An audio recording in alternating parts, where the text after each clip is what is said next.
Bismillahirrahmanirrahim. My name is Saliha Zulfikar. Today I will discuss two terminologies only. First one is active articulators, second is passive articulators.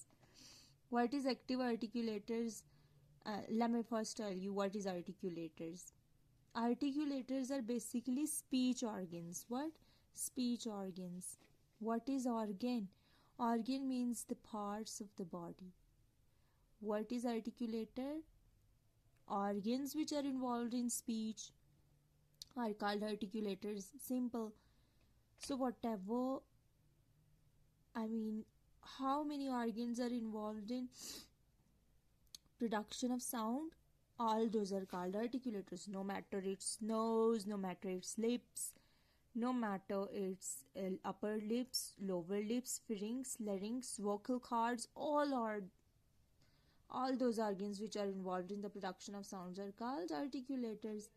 Two subtypes are here. First is active articulator, second is passive articulator. Active articulators are those organ of speech which can move from their original place. For example, if somebody is talking, like I'm talking right now,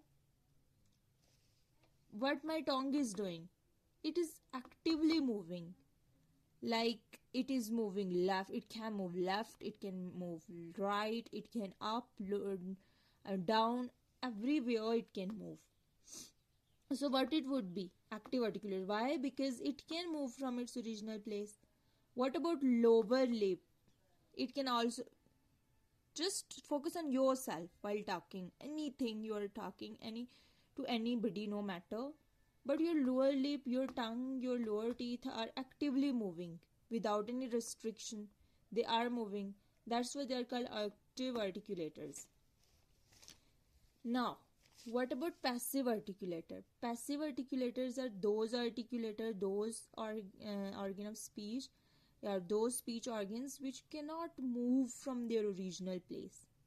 Look at the hard palate or soft palate. Soft palate sometimes move. It can be passive, it can be active, but I'm talking about hard palate. Hard palate is the central portion that lies at the top position above the tongue. So that would be hard palate. Sometimes हम paratha and चाय we eat, बहुत गरम खा लेते हैं तो यहाँ से स्किन उखड़ जाती है. सो ये जो पैलेट पोर्शन है ये अपनी जगह से नहीं हिलता, जिसको हम अपनी ज़बान में तालू भी कहते हैं. ये नहीं हिलता, इसलिए इसको पैसिव आर्टिकुलेटर बोलेंगे. फेरिंग्स भी अपनी जगह से मूव नहीं करेगा. अपर लिप, आप बात करते हुए देखें, अपर लिप और अपर टीथ मूव कर रहे हैं, नहीं करे, अपनी जगह पे फिक्स हैं. That's why they are called passive articulator. So it was a short video. I hope ये आपको कंसेप्ट क्लियर हो गया. Thank you.